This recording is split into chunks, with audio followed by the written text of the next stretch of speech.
Hello mga kabibig! Welcome back sa ating bagong YouTube channel. Ito ang pinakamaingay na YouTuber sa balat ng YouTube.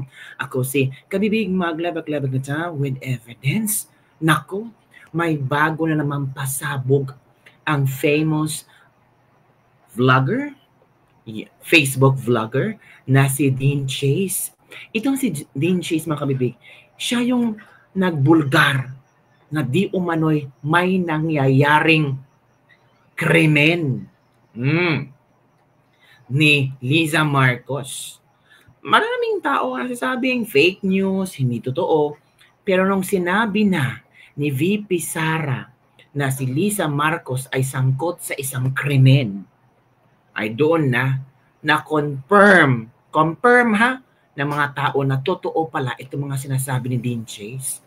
Ngayong araw na ito, meron na naman siyang pinasabog na issue laban kay Elisa. Oo mga kabibig. Post niya kanina, sabi niya, "It's time. I will be releasing shocking information that I have gathered due to my hiatus. And of course, information that I have from the document I received as well.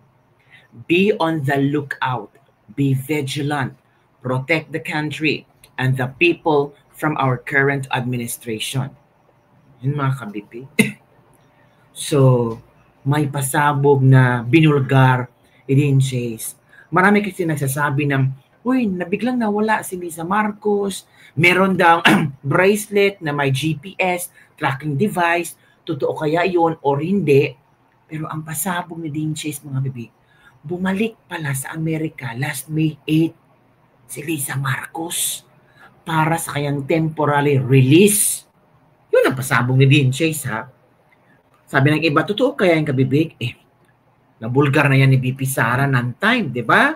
Nung si Liza Marcos, kinasasangkutan, krimen sa Amerika. Paano itong mga kabibig? So, pakinggan muna natin si Dean Chase ha, sa kanyang pinasabog na sige. Ngayon ay si Dean Chase, nag-English si Dean Chase para mas maraming tao ang understand sa kanyang statement. Kasi yung iba hindi maka-understand ng Bisaya. So yung iba ito translate ko mga kabibig ha. Pero shocking, grabe. Grabe ito si Dean Chase, no? Kasi may mga close friend, meron siyang tawag dito, kliyente or maybe, makinig tayo mga kabibig ha. At himay-himayin natin itong mga pinasabong ni Dean Chase na naman mga kabibig. Oo nga kabibig, no? Hindi na natin nakikita si Liza Marcos. It's a beautiful day here in the state of California. Last nilang sighting kay Liza Marcos, nung election daw, bumoto daw si Liza Marcos. Oo. Kasama si Sandro Marcos at ang tatlo yung anak ni Liza Marcos. Pero nagtataka sila kasi sinamahan ni Sandro ang kayang ama, tapos biglang sinamahan niya ang kayang ina. So paano nagawa yun ni Sandro? Ay, ewan ko sa mga netizen. Pero makinig tayo ka din siya, ito yung kayang latest news. Makinig tayo. It's a beautiful day here in the state of California. Mayong adlaw ka natong tanan. And as promised, I have an update for you guys as to what's going on with Satanas. But before that, let me let you guys know that the things that I'm going to tell you guys today are some crazy shit. I actually contemplated if I'm going to post this or not because it is some deep state shit that I was able to dig up. So mga grabe itong mga ibubulgar niya ngayong araw na to. Do you think mga kabibig, itong si Dean Chase, hindi niya nakausap si BP Sara? Or do you think Dean Chase gawa-gawa ng istorya tungkol kay Liza Marcos? Hindi ako naniwala na gawa-gawa ng istorya kasi risking your life about giving this issue, about pagbubulgar sa totoong nangyari. Parang ang baliw mo naman kung naghahanap ka ng atensyon at gagamitin mo ang mga Marcos. Di ba? Nakakatakot naman sa sarili, sa buhay mo. Pero Dean Chase hindi talaga ha. Talagang kung ano ang nalaman niya, ibinulgar niya. Bahala na kung ano ang nangyari. Okay, let's move on. So, are you guys ready? Ito na. If you guys are, I want you to sit down and grab a drink or whatever. For you guys who just tuned in, let me fill you in on what's happening. My name is Dean Chase. I am based in the state of California, and I am one of the very few who knows what's up with the untimely passing of the heir of the Ruskin's fortune, Paulo Tantoco. Last March 8, 2025, on a Saturday, he was found dead in a hotel near where I live, here in the state of California. Oh, so malapit lang pala. Oh, malapit lang pala kung saan nakatira si Dean Chase sa kung saan yung nangyaring krimen. Diba? So, of course, malalaman talaga ni Dean Chase na may mga kaguluhang nangyari, diba? May mga pulis kasi, diba? Oh, yeah. And mysterious kayo ang pagkamatay niya kaya involve ang pangalan ni Lisatanas. Because the night prior to his death, the last person who have seen him alive was Lisatanas herself. Oh! Now, I'm fortunate enough to have been able to secure an unfiltered and unredacted version of the police report before the case got superseded by the higher investigating team, of course. I got the document from a previous client of mine who works at the archives department in BHPD. Now, this document in my possession has complete accounts on what happened that day. Oh, complete account. So, unfiltered siya. So, nandun lahat mga pangyayari. Walang in-erase, walang dinilit. Diba? Grabe si Dean Chase. As you know, if you have been following my post, Lisatanas and company were held for questioning and were not allowed to leave the country until they get, ruled out from the investigation. Following that, my source told me that on the 5th of April, a group of Asian-looking men, together with Caucasian men in suits, came into their office and had a closed-door meeting with their supervisor. That was when the case got superseded. My source told me around that time, she and her legal team submitted an appeal for an interim temporary release, which was... Yun talaga mga reaction natin, no? Hala, nag-submit ng temporary interim release. Nako, kaya pala mga ilang araw hindi natin siya nararamdaman. Sabi ng iba, may mga videos at pictures na na-post pero ano daw, yung old photos na daw yun, old videos daw yun, sabi ng mga netizen.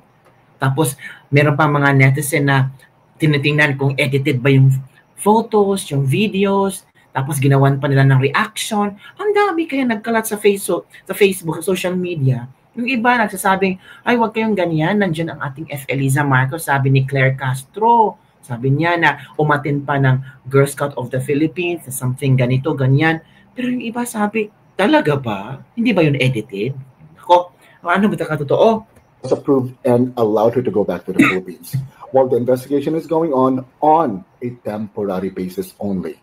Now, fast forward to the present, I really don't know when she flew back to the United States, but according to my source, she was supposed to show up on May 8, 2025, exactly 2 months after the victim's passing. This is for her periodic appearance, which is embedded in her temporary release agreement with the authorities. Now, in fairness to Jenny, it seems like she held true to her end of the bargain because, as you can see, on her recent post, she did travel back to the United States. Now, that's the most recent update I got of her. Okay? Now, in the previous weeks, you might have noticed that I took a break from posting about Lisatanas because I wanted to focus on the local elections happening in my own hometown. It was dire that Gwen Garcia loses to Pamela Baricuato for reasons that I will be releasing these coming days. But during those times, I got connected to very important people and I was able to do some digging myself. The things that I was able to find out about our current administration will shock you to the bone. Things that are very ugly, things that are putrid, disgusting, and vile. Hala, ano kaya na nalaman ni Dean Chase, no? Grabe yung pag-describe niya sa nalaman. Talagang nakakasuka. Kung sa Bisaya pa, lood na lood. Naku mga kabibig, hihintayin natin ha, ang mga pasabog ni Dean Chase. Grabe, may mga connections na pala si Dean Chase. Oo, sinabi niya dito yung mga taong nagbigay ng impormasyon sa kanya. And I'm sure naman si Dean Chase hindi naman agad-agad maniwala. Kung may mga taong nagbibigay sa kanya ng impormasyon, sinusuri naman niya, inaalam naman niya kung legit ba ito or gawa-gawa lang para masira yung pangalan niya, para makasuhan lang si Dean Chase. Naku mga kabibig, windang-windang ito. And there's only one common denominator. only one name keeps popping up. Oh. And that's Lisa Tanas. Hala. I feel like it's about time that the Filipino people, know about this. They deserve to know. However, I do believe that is another video or another topic that I would want to talk about. It deserves a dedicated time frame. So just keep tuning in. I will be posting more information about the documents that I have received from my client actually. Ano documents na naman? Nako. In these coming days. So remember, information is power. It's documents na naman ang sinasabi ni Denchase. So, hindi naman masasalita si Denchase kung walang mga resibo, no? So, sabi niya, documents. Sabi ni Denchase, as I said, I can only release information that I'm allowed to. Chill lang po kayo. Everything will come to light soon. Hala ka mga kabibig. Paano na yan? Naku, I'm sure, kinakabahan na ba si FL Lisa? I'm sure si FL Lisa naman pinatatamaan nila dito eh. Diba? Naku, sabi dito Dean, I just want to acknowledge and thank you sa malaki mong tulong na matalo si Gwen Garcia. Oo nga, isa si Dean Chase talaga ang tawag ito, nag-promote or kay Pamela Baricuatro. So maybe that's why she was back in the US during the election. She was not here. Only Vangag vote, but Lisanas was not here.